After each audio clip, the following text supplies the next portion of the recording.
राम राम दोस्तों, आप सबका हमारे चैनल प्रभुजलों में स्वागत है। जय माता दी दोस्तों। नवरात्रि में चौथे दिन देवी को कुष्मांडा के रूप में पूजा जाता है। अपनी मंद हल्की हंसी के कारण, अंड यानी ब्रह्मांड को उत्पन्न करने के कारण इस देवी को कुष्मांडा नाम से अभिहित किया गया है।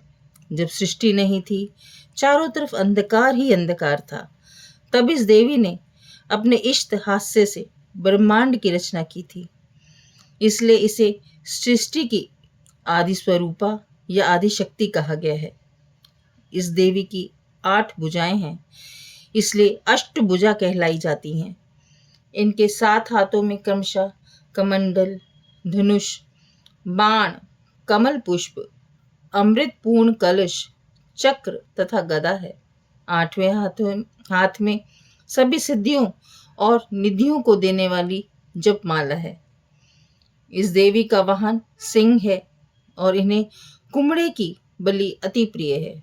संस्कृत में कुम्हड़े को कुष्मांड कहते हैं। कुम्हड़ा मायने पेठा, सीताफल, इसलिए इस देवी को कुष्मांडा कहा जाता है।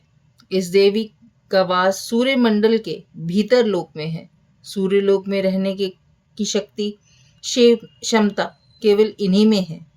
इसलिए इनके शरीर की कांति और प्रभा सूर्य के भांति ही त्रिपयमान है।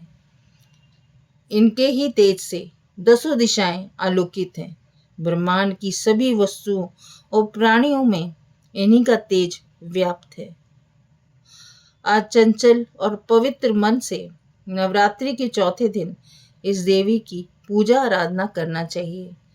इससे भक्तों के रोग और शोकों का नाश होता है तथा उसे आयु, यश, बल और आरोग्य प्राप्त होता है।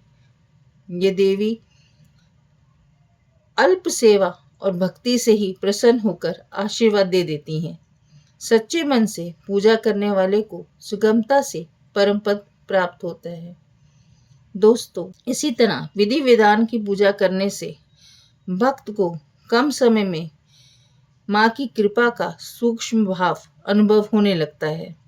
ये देवी आधियों व्याधियों से मुक्त कराती है और सुख, समृद्धि और उन्नति प्रदान करती है। अतः इस देवी की उपासना में भक्तों को सदैव तत्पर रहना चाहिए। दोस्तों, इसी तरह से आप भी माँ की सेवा करें और उनकी अनुकंपा को पाएं। जय माता दी।